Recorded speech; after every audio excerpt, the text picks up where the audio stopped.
Mel Kiper drops his first official mock draft of the 2023 draft season, and I'm fired up to talk about it. A lot of very, very interesting picks. Guys that a lot of people did not have projected in the first round. Mel has them now projected in the first round. So let's jump right into it. First and foremost, Mel does not do any trades in this. He does mention trades. He says that at this point, we don't know who's going to trade up. He doesn't have enough inside information to really analyze that part of it. So everyone kind of stays still. Obviously, that's not going to happen. But I will say this with the Bears, right? He obviously has the Chicago Bears taking Jalen Carter. Love the pick. Here's the thing about this draft. There's not a lot of good players in this draft class. It's not very deep. It's not a lot of sure picks. Honestly, Jalen Carter and maybe Will Anderson are the only sure things in this class. They're the only two guys that I would comfortably say are going to be great football players at the next level. I guess the third player I would say is going to be Darnell Wright. You guys know, if you guys have been watching this channel or my other channels, Darnell Wright is the guy to have if you want an offensive tackle. You'll see as the Senior Bowl here approaches in a week, his mock draft is going to shoot up, right? People right now have him going in the second to third round. He'll be a first round pick in 3 weeks, guaranteed. Darnell Wright, Jalen Carter, Will Anderson are the three sure players to have.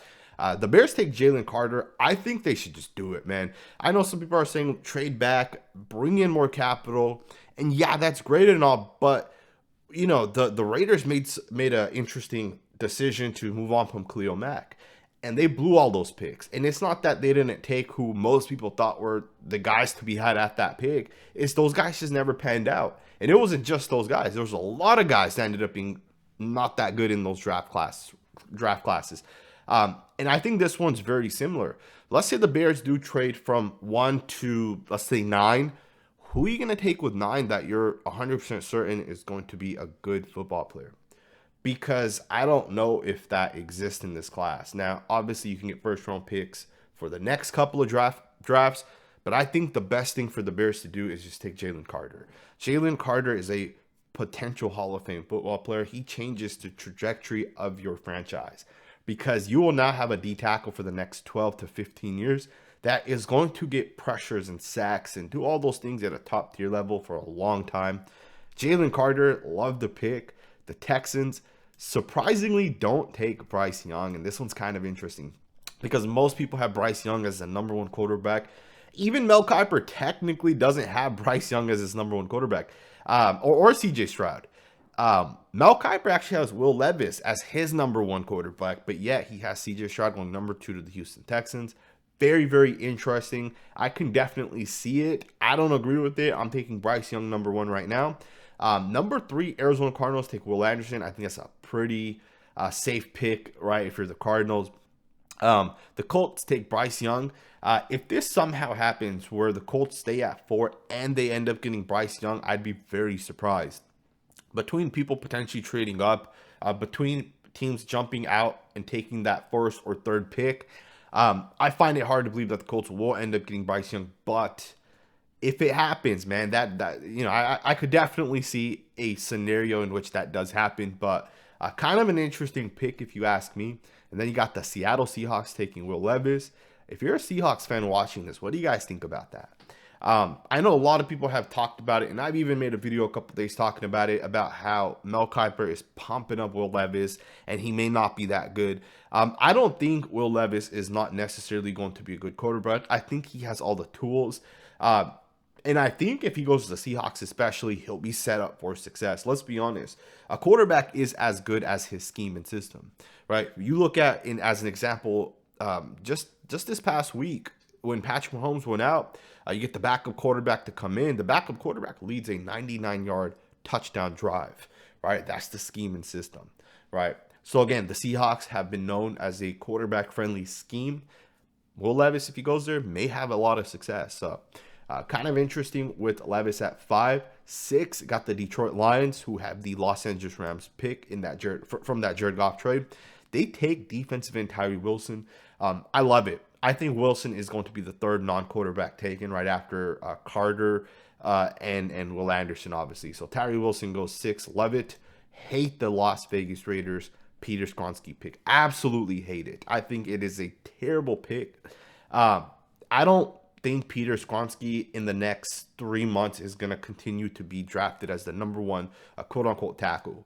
I think his stock is going to start to slip because teams are going to start looking him as they would look at a guard, because I think that's what he's going to ultimately play at the next level. 6'4", arms aren't long enough, and he's not powerful and strong enough to consistently anchor down. I think the tape backs that up. If you watch his tape against Michigan from last year and Ohio State from both of the past 2 years, it's just not consistent in my opinion. And with that, I think Skronsky's going to fall. And I think Darnell Wright's going to jump up. If the Raiders do take a tackle, don't be surprised if they take Darnell Wright with that 7th pick, or if it's not Darnell Wright, maybe you take a guy like Broderick Jones or Paris Johnson. Obviously, Paris Johnson's the guy that everyone has going the highest at the moment. That may change. Johnson, Jones, that could obviously flip. They're both very good football players. I shouldn't say they're both very good football players. I don't mean that. I think they're both very good in terms of upside. I think they both have a lot of upside. I think Broderick Jones actually may be a little bit better than Paris Johnson right now. Anyways, jumping forward, number 8, Myles Murphy to the Falcons. I love the positional pick of it, but I don't love the player.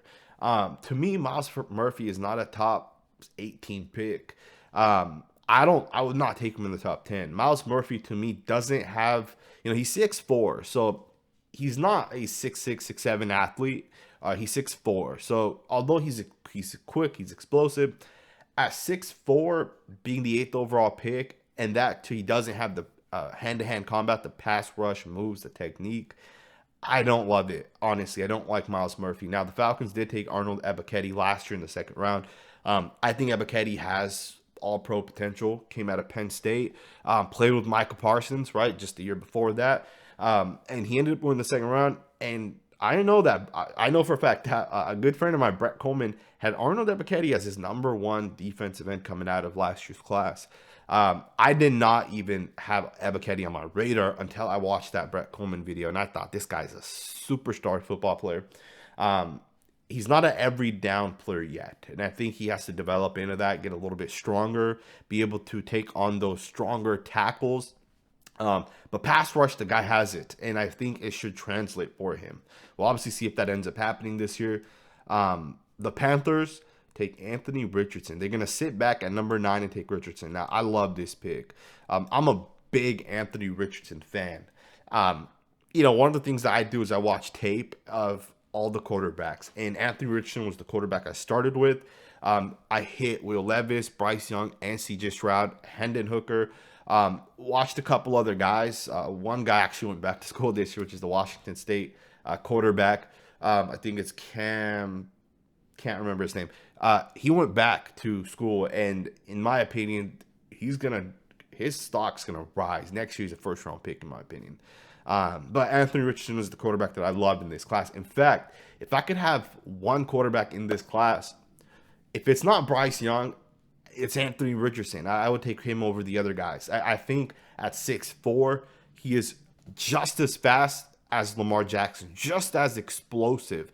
He has, he's not Russell Wilson speed. He is Lamar Jackson speed. He is explosive, and he has a big, powerful, strong arm, accurate, can do everything you want out of a quarterback. 6'4", he has a massive frame as well. So I'm taking Anthony Richardson all day. I think although he isn't ready day one, he will develop into that. You give him a year behind a guy like, I know this isn't going to happen, but you give him a year behind a guy like Tom Brady or Aaron Rodgers, this guy's going to be it, man. I truly will stick with that one. Number 10, Philadelphia Eagles take Calijah Kancey, D tackle out of Pitt. This one's interesting as hell. First and foremost, I do think the Eagles are going to end up losing Javon Hargrave this year because Hargrave I think he had like 11 sacks. So the guy's going to get paid by one of these teams. And I think for the Eagles, you have so many investments going all over the place. You're already so deep at the defensive line position. You took Jordan Davis last year in the 1st round. You don't need to pay Hargrave. You're going to let him walk. He's going to go get $15 million somewhere. So you're going to look to replace him. And this is the first time we're seeing Calijah Kancey get mocked in the first round, and I haven't even watched this guy's tape yet. Like, I've so far started with the offensive lineman. I've watched a couple of the top defensive tackle and defensive end guys, but I don't even have this guy on my radar, which is crazy. So I'm going to go watch his tape, and I'm actually fired up for it. We'll see what type of player he is. He's obviously a pit D tackle. If you guys remember, Aaron Donald's also a pit D tackle. And this guy isn't that big. He's 6 foot, 280 pounds. And for D tackles, size doesn't really matter, right? It's the one position where it doesn't matter as much, right? You don't have to be a 6'6", 350 guy at D tackle if you can move, right? Now, you may not be a true nose tackle, right? In terms of being able to play 4th and 1, be right over the center. You may not be able to do that, but if you're quick, if you're fast, guess what? There's a guy on the other side on that offense line that has to match your speed and your quickness. So size, in my opinion, does not matter for D tackle. If you're strong, you're strong. And if you're quick and you have great hands, you're quick and you have great hands. So I'm excited to watch this. So I can't really disagree or agree with the pick. The Titans take Paris Johnson. Kind of interesting because they did take a rookie to play right tackle in Nicholas Petit this past year. So I do like him as a right tackle. I think long-term he has a lot of potential. This year, if they take Paris Johnson, he fills right in at left tackle. He takes over for Lawan, who hasn't really played a lot, and a couple other guys. So that one's kind of interesting. We'll see what ends up happening. Keep in mind, I would still take Darnell Wright no matter what, but I do think that whenever the Titans pick, if one tackle goes before the Titans pick, I think it's going to be Darnell Wright. We'll obviously see as the Senior Bowl comes along how he handles some of these other guys. And then you got the Texans with the 12th pick.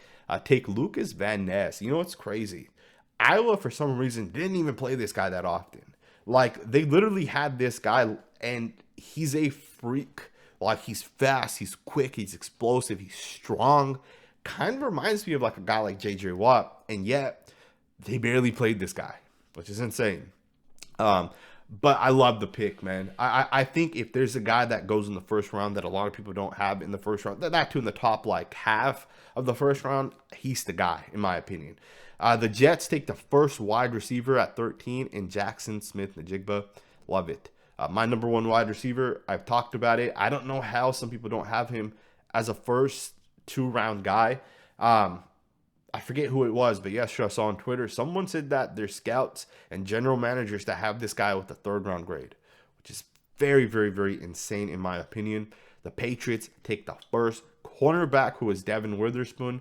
I've seen his stock rise. Some people had Joey Porter from Penn State as the number 1 corner. Some guys had Gonzalez out of Oregon as the number 1 corner. Now people are starting to mock Devin Witherspoon, and I love this guy's game, man. Very, very high IQ football player. Loved it. Loved the pick. And he fits right in with the Patriots, man. That's the type of scheme, if you're a corner, you want to go to. The Packers take a tight end in Michael Mayer. An interesting thought. At the 15th pick, if you're the Packers, would you rather draft Mayer or would you rather trade that 15th pick to the Raiders and take Darren Waller, right? Let's say you keep Aaron Rodgers. Do you want to give him a rookie tight end that'll take 3 years to develop? Or would you rather give him a sure guy right away and trade that pick, right? It's an interesting thought process. Obviously, one does cost $15 million. The other one will probably cost like $4 or $5 million. So that is going to be the difference to kind of think about. The Commanders take offensive tackle Broderick Jones out of Georgia. Love the pick. The Commanders need to shore up their tackles. Now, I do love, and I'm going to say something. I know some people may not know who the hell I'm talking about. Sam Cosmi, right tackle starter for the Commanders, came out. I think this was his 2nd year. I believe he was a 2nd-round pick. I think he was like the 4th or 5th tackle taken. In my opinion, Sam Cosmi is one of the best right tackles in the NFL. He gave up, I think, like 5, 6, or 7 sacks last year, which is ridiculous, right? But people only rely on PFF, and people only look at PFF, and they say this guy right here isn't that good because PFF says he gave up 7 sacks. But Sam Cosmi is a superstar run blocker. He has superstar technique, and it's just a matter of time until those sacks start coming down. It's just a matter of time until he doesn't give up 6, 7 sacks. I guarantee you in year 3, he's going to give up maybe 2 sacks, and he's going to become a top 5 to 10 right tackle in the NFL. and he's going to start getting that respect. Sam Cosmi, remember the name? Broderick Jones at left tackle. I love it. I think those two guys can form a good tandem for the Commanders. Obviously, they got to fix their quarterback position. We'll see how that kind of goes forward. The Steelers take Joey Porter. Love it. I love Penn State guys that are mocked in the first round. I'll tell you guys that right now. There's a lot of really good players that come out of Penn State. The Lions, Christian Gonzalez, cornerback out of Oregon. Love the pick. Tampa Bay Buccaneers take Keon White, defensive lineman out of Georgia Tech. Also a guy that's kind of seen his stock rise a little bit. I don't know if he goes in the first round. I'm going to check his tape out. I'll probably do that today because some of these guys are starting to rise. But the guy that's risen more than anyone is a guy that shares the same name as another guy. That is Byron Young, defensive end / linebacker / maybe D tackle. I don't really know where this guy is going to play in the NFL. The guy from Tennessee, he shares the same name as another player from Alabama, a D tackle from Alabama. But this guy right here has seen his stock rise like crazy over the last week. He's a guy that people absolutely love.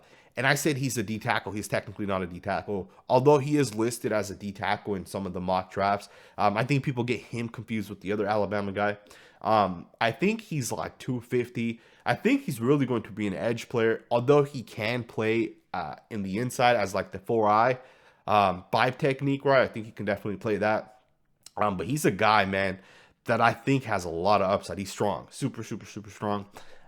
Byron Young, man, remember the name? Seattle Seahawks. I like the pick. I think for the Seahawks, that makes sense. Chargers take D tackle Tuli Tupulotu. Not sure if I like this pick for the Chargers, and I don't know if I would say he's a D tackle. Officially, I think he's like 280, 290. But he played a lot of D end at USC. He stood up a lot for USC as like an edge pass rusher type of guy. He is a player I like. Don't get me wrong. But do the Chargers really need D linemen? Like, is that what their need is? That two guys? You know, if I'm the Chargers with the 21st pick, you know, I don't know, right? Maybe you take Bijan Robinson and you shore up your offense. Maybe you take Quentin Johnson or Jay Addison. You take one of these other guys, right? I don't know. I kind of an interesting pick. You take a USC D tackle there. There's the Baylor D tackle as well that's still kind of available. I don't know. It is kind of interesting. Then with 22, the Baltimore Ravens take Quentin Johnson. I don't know how Johnson kind of projects at the next level. I loved him at TCU. I just don't know. He has a lot of bust potential in my opinion. If I'm going to take a guy, I'm taking Addison. I'm taking Jackson Smith-Njigba. Those guys are really, really sure things in my opinion. I'm just not sure with Quentin Johnson. Obviously, we'll see, as the offseason kind of progresses. We'll see if we get some I'm not sure if he's going to the Senior Bowl or if he's going to potentially have like pro days and combine. And we'll kind of see how that kind of translates. The Vikings, Emmanuel Forbes, love the pick, man. Mississippi State has a really, really, really solid player. That is Forbes. I'm taking Forbes, man. If you want a baller, that's the guy to be had, in my opinion. I love the pick. The Jags also take another corner. Deontay Banks, cornerback out of Maryland. Love the pick for the Jags, man. Shore up that defense. They got Calvin Ridley coming this upcoming year. Got Zay Jones, Christian Kirk, Evan Ingram. I don't know if he's going to come back to the Jags. But you have a good team, in my opinion, if you're the Jags. Deontay Banks on the defense side helps you. The Giants, Jordan Addison. Love the pick for the New York Giants. You got a couple of good receivers, right? But you also have a couple of guys who haven't really shown up. Guys like Kenny Golladay have not shown up. Wan'Dale Robinson has obviously been hurt, but he looked really good before he got hurt. Jordan Addison with a healthy Wan'Dale Robinson next year, mixed in with some of the guys that are already kind of there already, I think gives you an explosive offense. It gives Daniel Jones that ability to really attack through the air, right? I think one of the issues with the Giants this year was they didn't have the offensive firepower. And I think a guy like Addison brings that to you, right? The Cowboys with the 26th pick. I love this pick right here, man. I know some people are going to push back against it. I love it, man. Today, we actually heard that Ezekiel Elliott is willing to take a pay cut. Ezekiel Elliott has said that he will take a pay cut, and he feels that he wants to be with the Cowboys, which makes sense. I think the best thing for Elliott would be to want to retire with the Cowboys, but I think for the Cowboys, you got to get more explosive on the offensive side. Tony Pollard is a free agent, and he's likely going to be re-signed, but you can also bring in Bijan Robinson and let both of those guys play. Let both of those guys come in at the same time, and you motion one to the slot, which would probably be Tony Pollard, but you can also motion Robinson out to the slot. You can get these guys the ball out in space. You can have Robinson run a quick screen with Tyler Smith pulling and getting out in front. On the other end, you can give Tony Pollard the football or Robinson the football, and these guys are explosive playmakers. And I think that's what the Cowboys are missing on the offensive side. You can have a top 5 defense. You can have the most dominant defense, but if your offense loses one or two of their best players, your offense may be done. Right now, if you guys look at the 4 teams in the Final Four, the offensive side of the football has some explosive players. Yeah, technically the Eagles and Niners have a good defense, but explosive playmakers help win games. And I think right now the Cowboys are missing that. You add 2 or 3 pieces to the Cowboys on the offensive side, a guy like Robinson, maybe you pay $25 million for a wide receiver, the best wide receiver you can possibly get. You're looking at a very explosive Cowboys offense because you already got CeeDee Lamb, you already got Pollard, assuming you can bring him back. And you can save a lot of cap as well if you're the Cowboys. So it's kind of something to keep in mind. I love the pick, love the player. Obviously, he's a generational talent. Best running back coming out of the draft since Saquon Barkley. Obviously, Barkley didn't really work out because the offense line wasn't that great for the Giants up until just this past year where it's kind of took strides upwards. But the Cowboys have a top 7 offensive line. So Robinson will come fit right in with this team. Plus, the Cowboys want to be a run-first team before they're a pass-first team. So I love this pick. Going into the Buffalo Bills with 27th pick, they take Derek Hall out of Auburn. You know, Derek Hall was ranked very high like 2 years ago, or maybe it was last year. And he's still now being projected as a first-round pick. I love the pick for the Bills. I think if you're a team like the Bills where you're trying to score a lot of points, there's guys that you may not be able to bring back because Josh Allen's contract actually kicks in next year, right? He's getting $16 million this year in terms of cap hit. Next year, that jumps to $40 million. You got to replace some of your talented players with rookies. Derek Hall, I think, is the best player available at this point. You do have a couple other guys at the moment that the Bills could possibly take. Guy that doesn't get drafted in the first is Osiris Torrance, who I think could be a guy that could potentially fit in. Darnell Wright hasn't been taken. He's another guy that can help the Bills. The Cincinnati Bengals take Dalton Kincaid, who's a guy who has seen his stock rise. I'm just not for tight ends going in the first round personally. I think a tight end going in the first round oftentimes doesn't pan out, right? That's my personal opinion. The Broncos take Isaiah Foskey, DN, outside linebacker at Notre Dame. I think that's a good pick. Foskey's that guy that's borderline first, borderline second round pick. It makes sense for the Broncos. Now, I could also see the Broncos taking who the Eagles take with the 30th pick. That's Brian Branch. I could also see the Broncos taking Brian Branch, right? It's a guy that can help shore up the secondary, a guy that can play nickel. But for the Eagles, if they're going to take Brian Branch, I love that pick, man. I think Brian Branch has all-pro potential. He's arguably, earlier in this video, I said there's 3 guys that I think are sure guys. Or I said Carter, Anderson, and Darnell Wright are sure guys. I think Brian Branch is actually the number 4 guy that I think is going to be a sure guy, right? I think Brian Branch is a sure football player. And don't get me wrong, there's other guys that I think are sure guys. But the reason why I want to mention 4 as opposed to like 9 guys is because then 9 guys, the importance kind of comes down, right? When I say there's 4 guys, these are my 4 guys. Brian Branch, I think, is going to be a great football player. The Chiefs take Zay Flowers, wide receiver out of Boston College. I don't know what the hell the Chiefs need, but I think defensive help for the Chiefs makes more sense.